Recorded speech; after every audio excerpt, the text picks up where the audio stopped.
But क्या suggestion रहेगा in case holding पर BEL 324 परचेजिंग प्राइस? जी रिसेंटली बीएल ने एक मूव दिखाने का कोशिश किया था, लेकिन 302 303 के आसपास थोड़ा सा रेजिस्टेंस देखा और due to market sell off ये थोड़ा सा नीचे आ गया है। एक 277 रुपीज का अगर इनका नजरिया इन्वेस्टमेंट का है, थोड़ा सा लॉन्ग टर्म का है, 277 278 का स्टॉप लॉस लगा के होल्ड करें।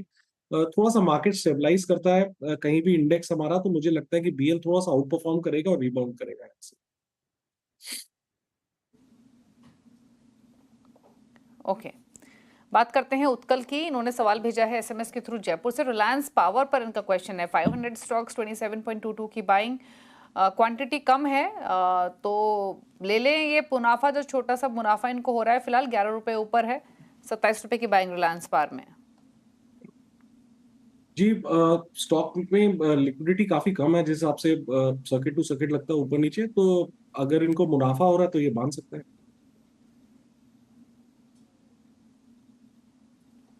ओके, महावीर ने सवाल भेजा है एक SMS के थ्रू राजस्थान से। भारत फोर्ज पर 671 के इनकी परचेजिंग है। 100 स्टॉक्स इन्होंने भारत फोर्ज में खरीदे हुए हैं। व्यू लॉन्ग टर्म है। स्टॉक इनके भाव से ऑलमोस्ट डबल हो चुका है, डबल से ज्यादा इनफैक्ट। तो थोड़ा प्रॉफिट ले या रखें इसी पोजीशन को अभी भी? जी भारत फोर्ज का अगर हम देखेंगे तो 1330 का एक स्ट्रॉन्ग वीकली सपोर्ट है। जब तक वो होल्ड कर रहे हैं आप इसे होल्ड कर सकते हैं। अगर 1330 टूटता है तो फिर दिक्कतें बढ़ेंगी, तो अपनी पोजीशन को होल्ड करें with stop loss of 1330। Okay, Sushil Jain Noida से हैं। सवाल भेजा है इन्होंने गोदरेज कंज्यूमर पर। हालांकि FMCG पैक की अर्निंग्स और अर्निंग्स के बाद सेंटीमेंट थोड़े से बिगड़े हुए हैं। 1511 की इनकी बाइंग गोदरेज कंज्यूमर में है। नुकसान 350 रुपए के आसपास का हो रहा है। क्या सजेशन रहेगा? जी कोई भी बाउंस में निकलने की सलाह है, क्योंकि पिछले 4-5 दिनों से यहाँ पे एक हम वर्टिकल ड्रॉप देख रहे हैं। स्टॉक 4-5 दिन पहले लगभग 1272 के आसपास ट्रेड कर रहा था, ऑलमोस्ट 100 रुपए 3 सेशन में निकल गया है।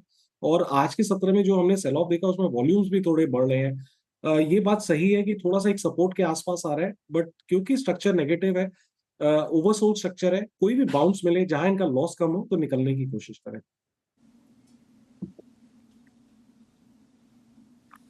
ओके, अर्पण दास का सवाल लेंगे BEML पर। इन्होंने सवाल भेजा है 44 शेयर्स इन्होंने लिए हुए हैं BEML के, और 4412 इनका परचेजिंग प्राइस है, यानी 450 रुपए का नुकसान, लगभग 461 रुपए का नुकसान इनको पर स्टॉक हो रहा है। 3950 पर बंद हुआ ये स्टॉक, क्या करें? जी स्टॉक थोड़ा सा कंसोलिडेट करके ऊपर आने की कोशिश कर रहा था, लेकिन हमने यहाँ पे भी 2 सत्रों से ये देखा due to market sell off यहाँ पे भी बिकवाली आई है। तो 3900 का एक स्टिक स्टॉप लॉस लगा के पोजीशन होल्ड करें, वो टूटता है तो एग्जिट करना।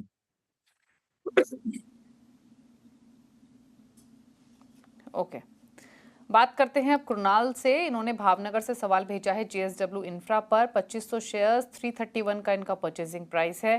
क्या सजेशन लॉन्ग टर्म व्यू के हिसाब से? JSW इंफ्रास्ट्रक्चर परचेजिंग प्राइस है 331 का। जी ओवरऑल अगर स्टॉक का स्ट्रक्चर देखें तो अप ट्रेंड में है, लेकिन अगर डेली और वीकली चार्ट्स देखते हैं तो वहां पे क्लियरली एक ऊपर के लेवल से कम प्रॉफिट बुकिंग देख रहे हैं। यहाँ पे स्टॉक अपना अभी भी 200 डेमा के ऊपर ट्रेड कर रहा है। 325 के ऊपर निकलेगा तो यहाँ पे कोई तेजी बनेगी। फिलहाल कंसोलिडेशन मोड में है। आप एक स्टॉप लॉस यहाँ पे लगा के रखें लगभग 295 रुपए का, वो टूटता है तो एग्जिट करना है। ओके, चलिए रुक रहे हैं इसी के साथ एक ब्रेक के लिए। लौटेंगे तो सोशल मीडिया से करेंगे क्वेश्चंस को पिक। चल वापस आते हैं।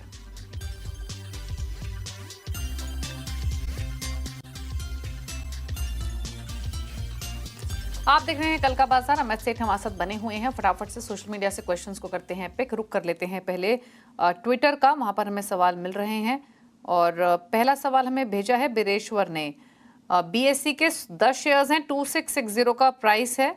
जानना चाहते हैं क्या करें, शॉर्ट टर्म टारगेट क्या हो सकता है। साथ ही इनका सवाल ये है कि बियर केस और bull case for long term दोनों ही, मतलब बियर केस में कितना नीचे जा सकता है, बुल केस में कितना ऊपर जा सकता है, एक रेंज जानना चाहते हैं इस स्टॉक की। देखिए फिलहाल तो स्ट्रक्चर इसका काफी पॉजिटिव है, तो बेयर केस तो अभी नहीं बन रहा चार्ट्स पे। बेयर केस तब बनता है जब लोअर टॉप लोअर बॉटम्स बनते हैं। यहाँ पे क्लियरली रिलेटिव स्ट्रेंथ काफी स्ट्रांग है और इस मार्केट में भी the stock is out performing. तो यहाँ पे पोजीशन जरूर बना के रखनी चाहिए। स्टॉप लॉस लगभग पोजिशनली 4400 का रखे। और एक बार अगर स्टॉक 5,000 के ऊपर निकलता है तो फिर मेरे ख्याल से 5,300 5,400 के टारगेट्स ओपन अप होते हैं। बट इस बुल के सिनेरियो के लिए इट इज वेरी इंपॉर्टेंट कि मार्केट्स थोड़ा सा स्टेबलाइज हुए। जिस हिसाब से मार्केट्स में सेल ऑफ देख रहे हैं तो थोड़ा सा हो सकता है कि ये स्टॉक कुछ दिनों के लिए साइडवेज रह जाए, बट ओवरऑल स्ट्रक्चर पॉजिटिव है with stop loss of 4,400।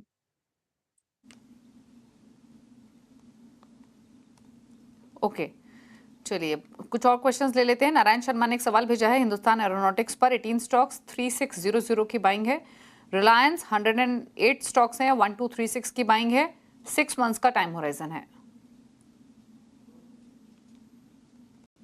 Ji first of all अगर एचएएल पे आए तो थोड़ा सा होल्ड करने की यहाँ पे सलाह है। एक ट्रायंगल फॉर्मेशन में कंसोलिडेट कर रहा है। जब स्टॉक लगभग निकलेगा 4500 के ऊपर तो यहाँ पे एक स्ट्रॉन्ग मूव देखेंगे। 200 एमआ लगभग इसका 4130 के आसपास आता है, तो 4100 के स्टॉप लॉस के साथ बने रहे। थोड़ा सा मार्केट स्टेबलाइज करेगा तो may be it will start doing well. अगर नजरिया इन्वेस्टमेंट का है तो 4100 के स्टॉप लॉस के साथ यहाँ पे बने रहने की सलाह है। रिलायंस में मैम थोड़ी सी दिक्कत ये है कि इसका एक अहम सपोर्ट 1300 का है, स्टॉक ने वो तोड़ दिया है। तो जब तक 1320 के ऊपर रिलायंस नहीं निकलेगा तो यहाँ पे there is no sign of stability. तो रिलायंस के लिए मेरी सलाह यही है कि अगर आपको लॉन्ग पोजीशन बनानी है, अगर नहीं है तो 1325 के ऊपर का भाव का वेट करें। अगर एग्जिस्टिंग पोजीशन है तो 1250 का स्टॉप लॉस के साथ होल्ड करें, वो टूटता है तो एग्जिट कर जाए।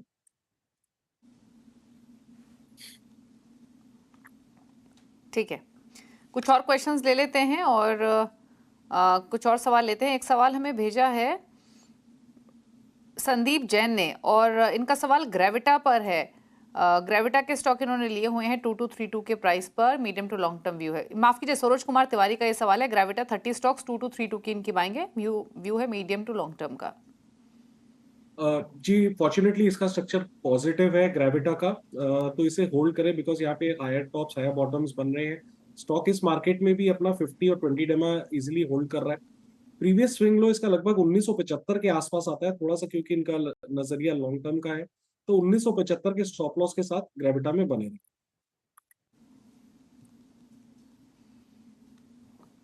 ओके, विकास कुमार ने सवाल भेजा स्टेट बैंक ऑफ इंडिया पर 200 शेयर्स खरीदे हुए हैं, 814 खरीदारी का प्राइस है, 1 मंथ का व्यू है।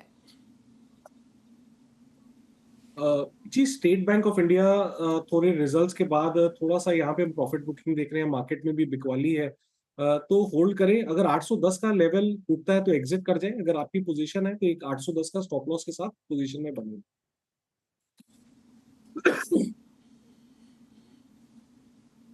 ओके, चलिए तो होल्ड करने की सलाह है।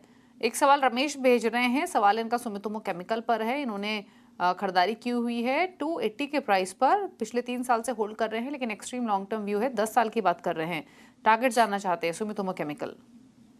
जी 10 साल का व्यू थोड़ा देना मुश्किल है because that depends on the business और कैसा सुमितोमो परफॉर्म करता है। बट टेक्निकली अगर चार्ट्स की बात करें तो ऑलमोस्ट सपोर्ट पे है। अगला मेजर सपोर्ट लगभग 500 का आता है, तो नजरिया इनका काफी लॉन्ग टर्म का है, तो 500 के स्टॉप लॉस के साथ होल्ड करिए सर। ओके, 500 का स्टॉप लॉस साथ होल्ड करें, 528 पर बंद हुआ ये आज के सेशन में। चलिए कुछ और क्वेश्चंस लेते हैं। रजत एक सवाल भेज रहे हैं, 3 सवाल हैं इनके। आईआरएफसी क्या ऐड कर सकते हैं मौजूदा लेवल्स पर? आईआरएफसी और एचडीएफसी बैंक क्या दोनों लॉन्ग टर्म के लिए करंट लेवल्स पर ऐड कर सकते हैं, बताइए। जी आईआरएफसी थोड़ा सा थीम बेस्ड प्ले है तो फिलहाल तो मैं नहीं कहूंगा। हाँ ये बात जरूर है कि एक बार आईआरएफसी अगर ट्रेड करना शुरू करता है क्लोजिंग बेसिस में 160 के ऊपर, तब स्ट्रक्चर पॉजिटिव है, वहां पे आप एक छोटा सा स्टॉप लॉस लगा के पोजीशन बना सकते हैं। फिलहाल ऐड करने की सलाह नहीं है।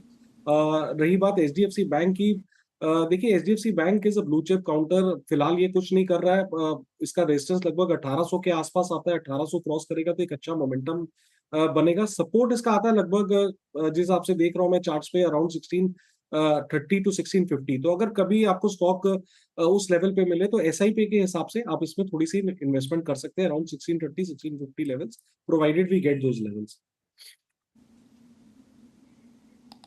मनीष का सवाल है 100 शेयर्स आईआरसीटीसी लिए हुए हैं 928 के प्राइस पर, व्यू लॉन्ग टर्म। जी इसके बारे में हमने डिस्कस किया है, कोई भी बाउंस आए तो एग्जिट करने की सलाह है, स्ट्रक्चर यहाँ पे वीक है।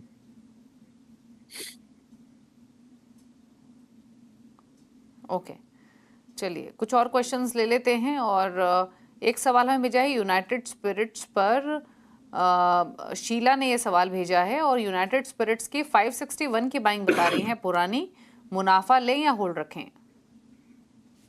जी, यहाँ पे होल्ड करने की सलाह है। स्टॉप लॉस आप लगभग 1400 के आसपास लगा के रखें इसे। ओके, एक सवाल भेज रहे हैं राज हरियाणा से, टीटी के प्रेस्टीज पर 975 की इनकी बाइंग है, जानना चाहते हैं क्या करें? जी, इसका 200 एमआ लगभग 835 के आसपास आता है, वो टूटेगा तो दिक्कतें बढ़ेंगी। तो 835 के स्टॉप लॉस के साथ अपनी पोजीशन में होल्ड करें।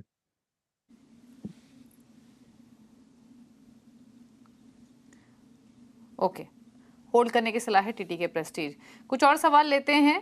भावना ने एक सवाल भेजा है एशियन पेंट्स पर, 2700 रुपए की बाइंग है, 20 स्टॉक्स खरीदे हुए हैं, जानना चाहते हैं क्या करें?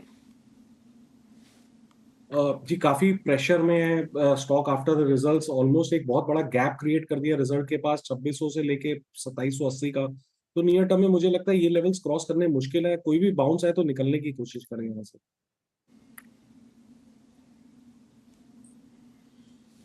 ठीक है, विक्रम ने एक सवाल भेजा है साउथ इंडियन बैंक पर, 12 रुपए की खरीदारी है, 450 शेयर्स हैं।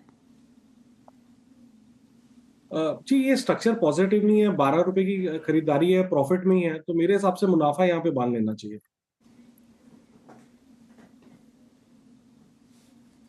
ओके, जया ने एक सवाल भेजा है, ये सवाल पूना वाला फिनकॉप पर है, 347 की इनकी बाइंग है, लॉन्ग टर्म व्यू है। जी, थोड़ा सा चार्ट स्ट्रक्चर थोड़ा सा वाइल्ड हो गया, जिस हिसाब से 2-3 दिन पहले का हमने प्राइस एक्शन देखा था। एक बहुत काफी वाइल्ड कैंडल बनी थी, बट इसका सपोर्ट लगभग आता है अराउंड 345 के लेवल का। 345 के स्टॉप लॉस के साथ बने रहे। 345 टूटता है तो एग्जिट कर जाए। शुभम का सवाल है उज्जीवन पर, यहाँ पर इन्होंने उज्जीवन स्मॉल फाइनेंस बैंक पर, माफ कीजिए, 49 की इनकी बाइंग है, 400 स्टॉक्स हैं। जी, स्ट्रक्चर काफी नेगेटिव है। चार्ट्स पे लोअर टॉप लोअर बॉटम्स बन रहे हैं और सारी की मूविंग एवरेजेस के नीचे है, तो कोई भी बाउंस आए जहां इनका लॉस कम हो तो निकलने की ही सलाह है। चलिए, तो ये तो हुई उज्जीवन स्मॉल फाइनेंस बैंक की बात, लेकिन इतने ही सवाल करेंगे शामिल। थैंक यू अमित शो में आने के लिए, सभी क्वेरीज को आंसर करने के लिए। कोई क्लोजिंग कमेंट? जी, जितने भी शेयर्स डिस्कस हुए हैं इनमें मेरी कोई ट्रेडिंग पोजीशन नहीं है। ठीक है, इसी के साथ कल का बाजार में तो इतना ही। ब्रेक के बाद भी खबरें जारी हैं CNBC आवाज पर। नमस्कार।